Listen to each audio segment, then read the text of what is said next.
प्यारे दोस्त नमस्कार। आप सब लोग जानते हैं यूपी पुलिस की लीग परीक्षा तमाम इन 50 लाख छात्रों के लिए कितना सिर में दर्द बनी हुई है। दोस्त आप लोगों को पता होगा कि आप सबके इस हक को दिलाने के लिए कि ये 60,244 लोग इस वर्दी को पहने, उसके लिए आप लोग निरंतर जब से परीक्षा रद्द की खबर आई है तब से लगातार प्रयास कर रहे हैं कि ये परीक्षा आपकी रद्द होनी चाहिए, फिर से परीक्षा हो। इसके लिए साथ ही कल मैंने आपका ये पैदल यात्रा के लिए भी अनाउंस किया कि हम सब लोगों की बात हुई इसके लिए कि हम इसमें शामिल होंगे सब लोग, और सारे टीचर्स इसमें शामिल होने वाले थे और बच्चों को भी इसकी लोकेशन दे दी गई कि भाई हम इसको यहां से शुरू करेंगे और लखनऊ तक लेकर के जाएंगे। उसके बाद में साथ ही जो वार्तालाप हुआ, इसके कुछ पहलुओं पर जो बातचीत हुई, जो प्रशासन से बातचीत हुई, इसको लेकर के प्रशासन इतना सख्त है कि प्रशासन ने ये दबाव बनाया है कि कल जितने बच्चे वहां पहुंचेंगे और शायद ऐसा हो सकता है कि उन सबकी सुबह से ही अरेस्टिंग होनी चालू हो और इस आंदोलन को, जो पैदल यात्रा, इसको बिल्कुल शुरू होने से पहले ही खत्म किया जा सके। उसको दमन करने का पूरा प्रयास किया।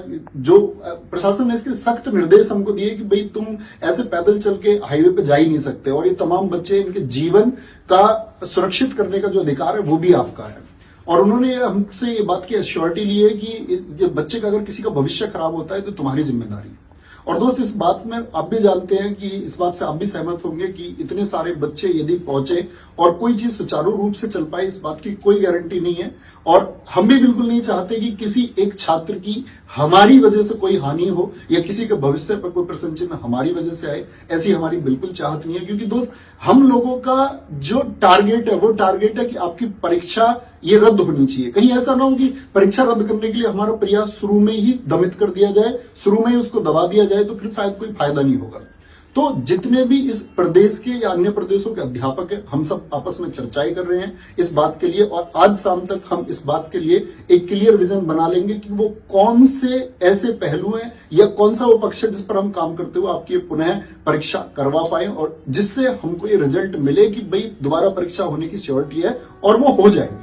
तो इस बात के लिए चर्चाएं आज चलती रहेंगी, क्योंकि दोस्त आपका भविष्य आपके भविष्य के लिए किया जा रहा है। और अगर आपके भविष्य के लिए कुछ कार्रवाई करते समय पर आपके भविष्य पर ही कोई दाग लगे या आपका भविष्य किसी तरह से भी बर्बाद होने के चांसेस हो या आपके कहीं भी फंसने के चांसेस हो, तो फिर उस आंदोलन का कोई महत्व नहीं बच जाता। इसीलिए हम कल साथ ही सुबह पैदल चलेंगे या नहीं चलेंगे, तो मैं पहले एक बात बता दूं, अभी ये तय नहीं है। अगर हम कल पैदल चलते हैं तो इसका मतलब सिर्फ टीचर्स जाएंगे, उसमें कोई बच्चा ना जुड़े, क्योंकि स्पेशली हिदायत है सबको कि बच्चे उसमें नहीं होने चाहिए। और हम चलेंगे तो साथ ही टीचर लोग चलेंगे, और बाकी चर्चा करके अगर नहीं चलते हैं, हम लोग सीधे लखनऊ पहुंचे या सीएम साहब से सीधे जाकर के मुलाकात करें या वहां जाकर के हम किसी प्रकार का धरना आयोजित करते हैं, इस सब पर हमारी चर्चाएं चल रही हैं। बहुत जल्दी आप लोगों को गाइड कर दिया जाएगा कि कैसे हम लोगों को चीजें करनी है। लेकिन कल की चीज के लिए मैं आपसे कहता हूं कि वहां छात्र कोई उपस्थित ना रहे, क्योंकि दोस्त वहां पर आपके सीधे सीधे फ्यूचर पर अटैक होगा और जिसका जिम्मेदार हम लोगों को बनाया जाएगा, और उसके जिम्मेदार हम नहीं बनना चाहते, क्योंकि फिर चीजें नहीं हो पाएंगी भाई। ये पुनः परीक्षा फिर नहीं हो पाएगी, क्योंकि चीजें शुरू होने से पहले खत्म कर देने का प्रयास है और वो संभव भी नहीं हो पाएगा। मैं चाहूंगा कि इस बारे में विवेक सर भी कुछ कहें।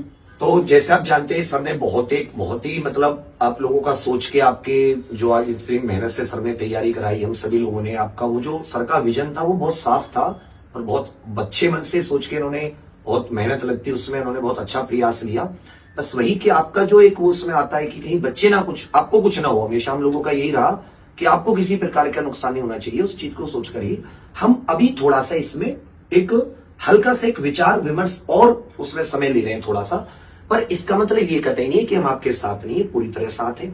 इसमें भी साथ है कि हमारे पास इतने स्ट्रॉन्ग सबूत है कि हम कैंसिल करवा के रहेंगे, री एग्जाम करवा के रहेंगे। उसका तरीका क्या होगा, बोर्ड तक हमने अपनी बात पहुंचाई, मुख्यमंत्री जी तक कैसे पहुंचाए, कैसे हमारी बात सुनेंगे नहीं सुनेंगे, उस सब पर हम सबको सामूहिक तौर पर चर्चा लेके पूरा उत्तर प्रदेश जितने बच्चे तैयारी कर रहे हैं, एक सुर में हम सब लोग बोले, जैसे अभी तक हम लोग बोलते हुए आए हैं, कोई आपस में विरोधाभास ना रहे। इसके लिए हम थोड़ा सा समय ले रहे हैं। तो आप सभी स्टूडेंट से ये है कि आप जो कल सर ने समय और आपको 11 बजे समय और जो आपको प्रॉपर जगह बताई थी, आप वहां पर कोई भी स्टूडेंट उपस्थित ना हो, ये हमारी आपसे एक हाथ जोड़ के हार्दिक विनती है। हम भाइयों की बात जरूर सुनिएगा, परंतु आप अपनी मांग तब तक पूरे जोर शोर से और डबल तरीके से, जैसे हम दोनों को देख के, और आपको जोर शोर से ऑनलाइन अपने एमएलए एमपी तक ज्ञापन पहुंचाना शांतिपूर्वक तरीके से, ये सब आप कीजिए। कोई धरना वगैरह कहीं अभी कोई आयोजित करने की जरूरत नहीं, हम फिर से कह दे रहे हैं। आप एमपी एमएलए को बहुत शांतिपूर्वक जाइए बात करने। और एक चीज बहुत अच्छे से आप ट्विटर पे बराबर अलग अलग हैशटैग का यूज करके अपनी बात को पहुंचाइए।